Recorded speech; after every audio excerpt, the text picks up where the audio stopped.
나른한 오후 커피 한 잔에 담긴 향긋한 역사를 풀어드립니다. 커피로 맛보는 역사, 커피 인문학자 이길상 교수님과 함께합니다.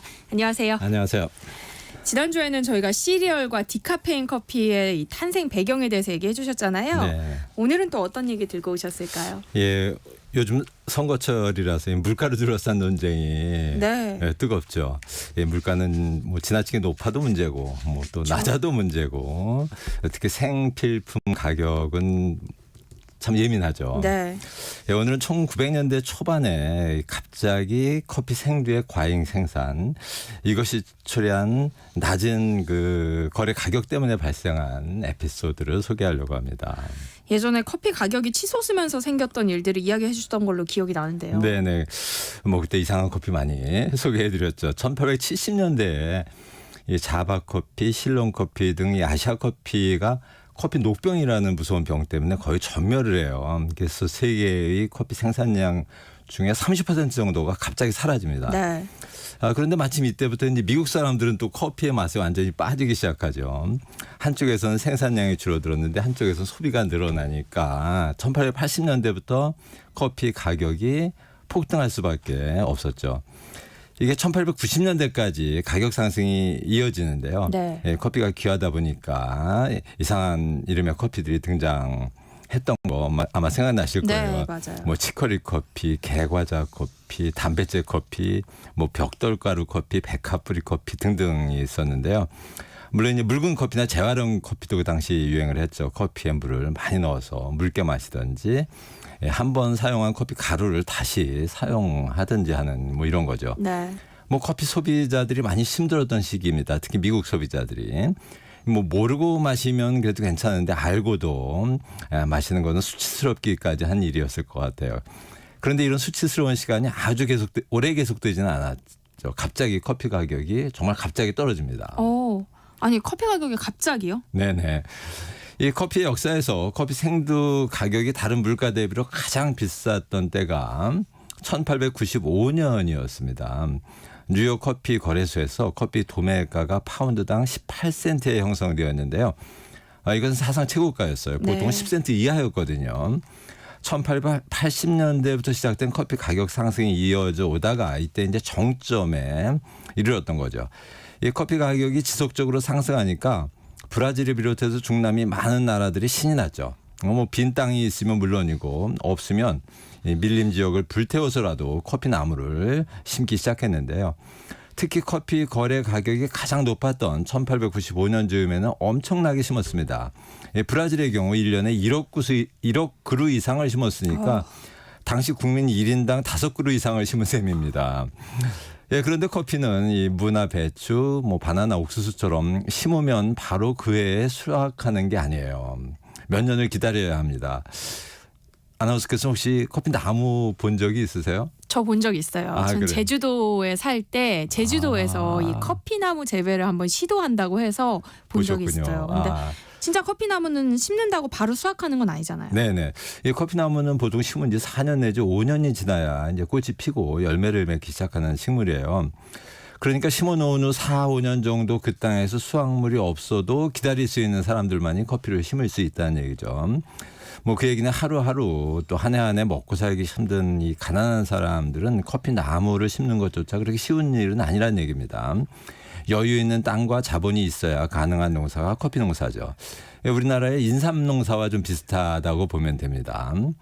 그러니까 1895년에 커피값이 최고에 이르러서 심은 커피 나무에서 커피가 생산되기 시작한 게 1900년 초입니다. 그야말로 엄청난 양의 커피가 브라질을 비롯해서 중남미 지역에서 한꺼번에 쏟아져 나옵니다. 그래서 1901년 세계 커피 생산량은 2천만 자루, 자루 한 개당 60kg이니까 120만 톤 정도였어요. 네. 이 중 80%가 브라질산이고 나머지는 카리브해와 중남미 국가들 차지였고요. 이 브라질의 세계 커피 시장 점유율이 가장 높았던 시기입니다. 그런데 재고량도 1230만 자루가 있었으니까 생산량과 재고량을 합하면 3000만 자루가 넘었어요. 이는 연간 세계 커피 소비량의 2배에 달하는 양이었거든요. 네. 뭐 엄청나죠. 어떤 일이 벌어졌을까 상상이 되죠. 네, 일단 뭐 커피 생두 가격이 떨어지면 이걸 생산하는 국가들이 좀 힘들었겠죠. 그렇죠. 커피 가격이 이제 급격히 하락하고 1901년 뉴욕 커피 거래소에서 1파운드당 커피 생두 거래 가격이 6센트를 기록합니다. 그럼 3분의 1로 떨어지죠. 네. 이번에는 미국 시민들을 포함한 커피 소비자들은 웃고 브라질을 비롯한 커피 생산 국가의 농민들은 울게 되죠. 네. 뭐 참 어려운 것이 어쨌든 농산물 가격이죠. 비싸도 문제고 싸도 문제인데 뭐 이런 것을 잘 조절해서 생산자와 소비자가 함께 웃게 만드는 게 이제 국가가 할 일이죠. 그런데 1900년대 초반 중남미 국가들은 사실 이런 일을 할 수 있을 정도로 통제력이 크지는 않았습니다. 중남미 국가들은 대부분 19세기에 스페인과의 전쟁을 통해 독립을 이루었는데 내정이 안정되지는 못한 채였거든요. 그래서 이때 이제 안정된 국가, 강한 국가인 미국이 나섭니다. 얼마 전까지 높은 커피 가격 때문에 고생을 했던 미국 입장에서는 커피 가격이 지나치게 올랐다 내렸다 하는 게 좀 불안했거든요. 네. 그래서 커피 생산국과 소비국 대표들이 참가하는 최초의 국제 커피 회의가 미국 주최로 1902년에 뉴욕에서 열립니다. 물론 합의에 실패합니다. 소비국들은 조금이라도 낮은 가격을 원했고 반대로 생산국들은 생산비 이상의 가격을 또 원했거든요. 네. 뭐 늘 그렇지만 이해관계가 다른 국가 간 합의가 쉽지 않았고 미국의 중재도 실패로 끝났습니다. 커피 가격이 낮아서 제일 큰 피해를 보는 건 브라질이었을 텐데요. 가만히 있었어요? 가만히 못 있죠. 조치를 취하죠. 커피 생산을 억제하는 정책을 취하는데요. 1903년에 이런 정책을 발표합니다. 커피 농장을 새로 일구면 에이커당 1에이커는 1224평인데요. 네. 에이커당 180달러의 세금을 부과하기로 한 거죠. 그런데 중앙정부가 힘이 없던 시절에 이런 정책이 통하지가 않습니다. 뭐 커피 가격이 낮아도 정부에서 말려도 뭐 할 일 없는 농부들은 그냥 땅만 있으면 커피 나무를 심었습니다.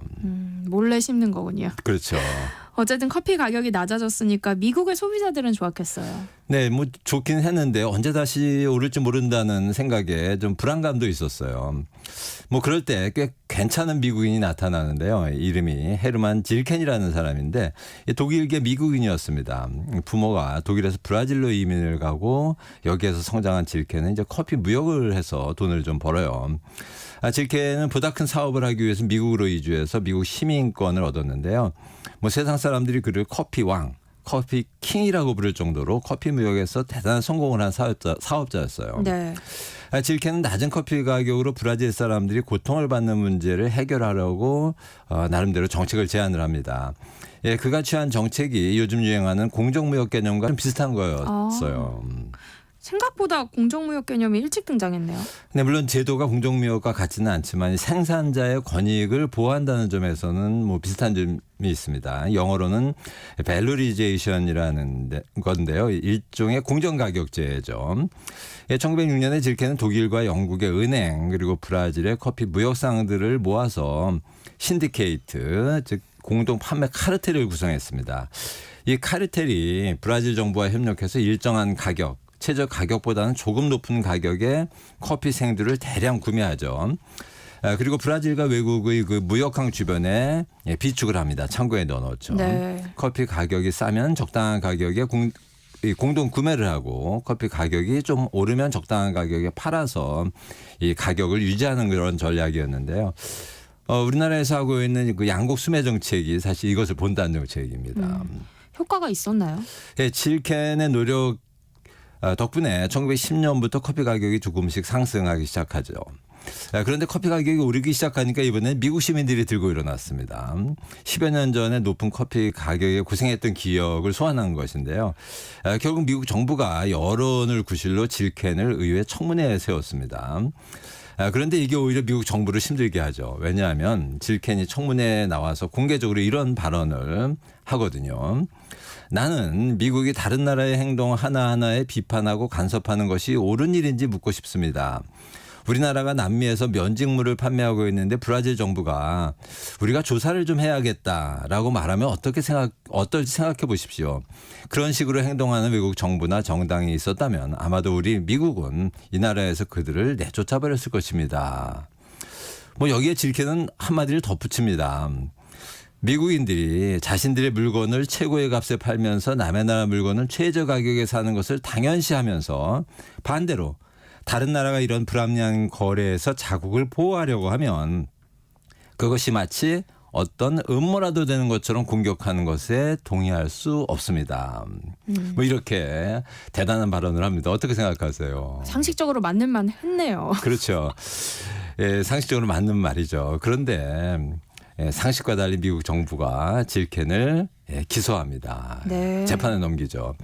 브라질 사람도 아니고 다른 유럽 사람도 아니고 미국인이 그런 발언을 한 것에 화가 난 미국 법무부 장관 조지 위커샴이 1912년에 질켄을 기소해요. 이 위커샴을 법무부 장관에 임명한 당시 대통령은 태프트였어요. 혹시 기억나실지 모르겠는데 네. 이 남북 전쟁에서 커피 서빙 한번 잘해서 대통령이 된 그 오하이오 사람. 그리고 태프트 가치란 미략의 당사자였고 한일 합방 당시 미국 대통령이었던 별로 제가 좋아하지 않는 네. 태프트죠. 다행히 1912년 11월에 대통령 선거에서 태프트가 패하면서 우드로 윌슨이 새 대통령에 취임을 합니다. 그러자 질켄에 대한 기소를 윌슨이 취하하고 네. 커피 소송은 막을 내리게 되죠. 이후에 1910년대 중반에 커피 가격은 안정을 찾습니다. 근데 가격이 안정되자 또 브라질 사람들과 중남미 사람들은 커피를 심기 시작합니다. 다시 4, 5년이 지난 1920년대 초에 이르자 커피는 생산 과잉이 되고 가격이 하락하죠. 네. 이때부터 커피 가격은 올랐다 내렸다를 10년 단위로 반복하는데 지금까지도 반복되고 있는 붐 앤 버스트 사이클이 이렇게 시작된 겁니다. 이 커피 붐이 생기고 가격이 오르면 브라질 사람들이 웃으면서 커피 나무를 심고 미국 사람들은 울고 반대로 커피 가격이 하락하고 커피 산업이 식으면 미국 사람들이 웃으며 커피를 마시고 브라질 사람들은 울게 되는 현상이죠. 네. 미국과 브라질은 직접 총을 겨누는 전쟁을 하지 않았는데요. 역사적으로 우리나라와 일본 비슷할 정도로 사이가 안 좋거든요. 그 이유 중 아마 대표적인 이유가 바로 100년 이상 지속되어 온 커피 전쟁 때문입니다. 아, 그렇군요. 커피 가격을 둘러싼 전쟁이네요. 네네. 네, 이렇게 먼 곳에서 벌어진 커피 가격 전쟁이 유럽이나 아시아 커피 시장에도 영향을 미쳤을까요? 네, 흥미로운 영향을 미쳤습니다. 커피 가격이 급등해서 브라질이 돈을 많이 벌던 게 이제 1880년대였는데요. 이때 브라질은 국제 여론에 밀려서 노예제를 폐지합니다. 지구상에서 노예제를 마지막으로 폐지한 나라가 브라질인데요. 네. 커피 농장에서 일할 싼 노동력 때문에 끝까지 노예제를 고집하다가 1888년에 와서야 포기한 거죠. 이후 브라질은 커피 농장에서 일할 노동력 부족에 시달리게 되고 이를 해결하고자 이제 외국으로부터 이민을 권장하게 되는데요. 이때 시작된 것이 일본인의 브라질 커피 농장 이민입니다. 당시 혜성같이 등장한 사람이 미즈노 류라는 일본인인데요. 네. 일본 이민의 아버지, 간혹 일본 커피 산업의 아버지라고도 불리죠. 이 사람이 1906년에 브라질을 비롯해서 남미 여러 나라를 여행합니다. 근데 가는 곳마다 커피 농장이 있고 가는 곳마다 커피 무역이 이루어지던 때였거든요. 브라질의 노동력 부족, 일본의 일자리 부족. 이 두 가지 필요성이 미즈노류의 노력으로 합해져서 1908년에 최초의 일본인 브라질 이민이 성사됩니다.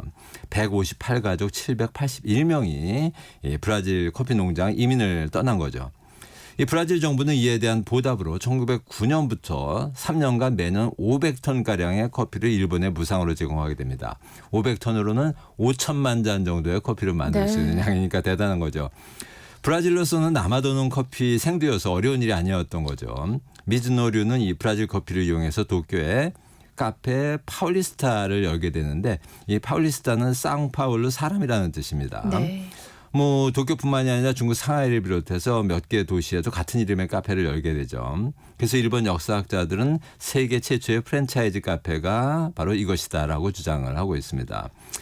분명한 것은 이때 들어온 많은 양의 브라질 커피가 일본에서의 커피 대중화를 가져왔고 1910년대 들어 조선에서도 커피가 유행하기 시작하는 배경이 되었다는 역사적인 사실입니다. 그러니까 브라질의 커피 과잉 생산이 초래한 커피 가격의 하락, 네. 또 이것이 1910년대 일본과 조선에서의 커피 유행까지 가져왔다는 아주 흥미로운 네. 역사인데요. 저렴한 브라질 커피의 등장은 유럽의 또 커피 대중화에게도 대중화에도 영향을 줬겠죠. 물론이죠. 뭐 유럽의 거의 모든 나라에서 노동자들, 뭐 가정주부들 가리지 않고 커피를 마시는 시대가 브라질 때문에 이제 열리기 시작을 했죠. 저렴한 브라질 커피의 등장이 준 영향임에 틀림없습니다. 이제 누구든지 커피를 마실 수 있게 되었는데 커피가 많아지니까 서서히 사람들이 뭐 생각을 하게 되죠. 하나는 건강에 좋은 커피를 마시는 방법이 없을까? 네. 였죠. 이게 독일에서 디카페인 커피를 탄생시켰다는 얘기. 뭐 지난주에 했고요. 네. 이어서 이번에는 커피를 조금 더 깔끔하게 좀 더 맛있게 만드는 방식은 없을까 생각하게 됩니다. 생각을 많이 하다 보니까 성공을 합니다. 역시 독일이었는데요. 어떤 방식을 생각해냈을까요? 커피를 만드는 뭔가 대단한 발명품 이런 걸 것 같은데. 네네. 뭐예요? 예, 인류가 이제 커피라는 음료를 처음 알게 된 15세기 중반 이후 450년 동안, 그러니까 1900년대 초반까지 커피 만드는 방식은 거의 한 가지였어요. 커피 가루를 주전자나 냄비 같은 용기에 물과 함께 넣고 네. 끓인 후에 찌꺼기를 가라앉히고 얌전히 따라 마시는 방식이죠. 예, 가라앉을 때까지 기다려야 됩니다. 뭐 요즘도 튀르키예식 커피라고 해서 아랍 지역에서 널리 사용하고 있는 방식이기도 하고요. 물론 다른 시도들이 있기는 했죠. 커피 가루를 물에 직접 넣지 않고 이 바스켓 같은 것에 넣어서 끓이는 도구도 만들어졌고 1800년대 초반 프랑스와 이탈리아에서 시도됐던 거고 뭐 이게 발전해서 20세기에 커피 메이커가 되죠. 또 양말 모양의 천에 뭐 양말을 사용했다고도 해요. 네. 커피 가루를 넣어서 끓이거나 커피 가루를 뭐 천에 넣은 후 물을 부어 내리는 방식도 있었고요. 뭐 그래서 양말 드립, 이 삭스 드립이라고도 불렀는데요. 그런데 이런 모든 방식들이 깔끔하지는 않았습니다. 이 커피 가루가 여전히 커피 속에 좀 남아있던지 천이라서 냄새가 나던지 해서 좀 불쾌감을 줬죠. 그런데 어느 날 독일의 한 가정주부가 획기적인 방식을 생각해내는데요. 지금 생각해 보면 너무나 간단한 방식이었는데 이게 세상 커피 문화를 완전히 바꿔 놓습니다. 어떤 가정주부가. 방식이에요? 예, 뭐 요즘 우리가 커피를 즐기는 대표적인 방식 중 하나죠. 예, 특히 저 같은 이 커피 마니아들이 집에서 커피를 마실 때 사용하는 대표적인 방식입니다. 혹시 드립 커피인가요? 맞습니다. 예, 그중에서도 종이 드립법이에요. 1908년 독일이었는데요. 멜리타 벤츠라는 커피를 즐기는 주부가 있었습니다. 유럽에서 커피 소비 분야에서 남성보다는 여성이 주도적이었던 나라가 독일이었고요. 특히 가정주부들이 커피를 즐겼습니다. 남편들이 공장에 가고 아이들이 학교에 가고 나면 동네 주부들이 집에 모여서 수다를 떨면서 커피를 즐겼거든요. 멜리타도 그런 주부였는데요. 훗날 아들의 증언에 따르면 멜리타는 평소에도 이 커피 가루 때문에 불쾌감을 자주 표시했다고 해요. 그러던 어느 날 집에서 커피를 마시려는데 이 마땅한 도구가 없어서 고민을 하고 있던 멜리타의 눈에 아들의 공책이 눈에 들어왔던 겁니다. 당시 큰아들 윌리가 9살이었는데요. 멜리타는 냄비 바닥에 구멍을 뚫고 위에 아들 윌리의 공책을 한 장 확 찢어서 올린 후에 커피 가루를 채웠죠. 그리고 뜨거운 물을 부어서 내렸습니다. 이 커피 가루가 남아있지 않아서 깨끗하고 풍미가 가득한 커피가 탄생하는 순간이었죠. 종이로 걸러서 커피잔 속에 커피 가루가 없었고 커피 가루를 오래 끓이지를 않고 뜨거운 물을 가루 위에 떨어뜨림으로써 이제 커피 고유의 향이 남아있는 최고의 커피가 만들어지는 순간이었던 겁니다. 엄마가 아들의 공책을 찢어서 커피를 내렸다는 게 우리나라에서는 좀 상상하기 힘들 것 같네요. 네, 뭐 외국에서도 좀 바람직한 일은 아니었었죠. 그런데 이 멜리타 집안에서는 큰 문제는 아니었습니다. 왜냐하면 멜리타 집안은 당시 출판업과 도서 판매업을 겸해서 하고 있었거든요. 그래서 네. 집에 공책이나 종이가 좀 흔했습니다. 네. 자, 커피 생두 가격이 미친 영향 그리고 드립 커피 방식이 탄생하는 과정을 함께 살펴봤습니다. 네. 커피로 맛보는 역사 커피 인문학자 이길상 교수님과 함께했습니다. 고맙습니다. 네, 감사합니다.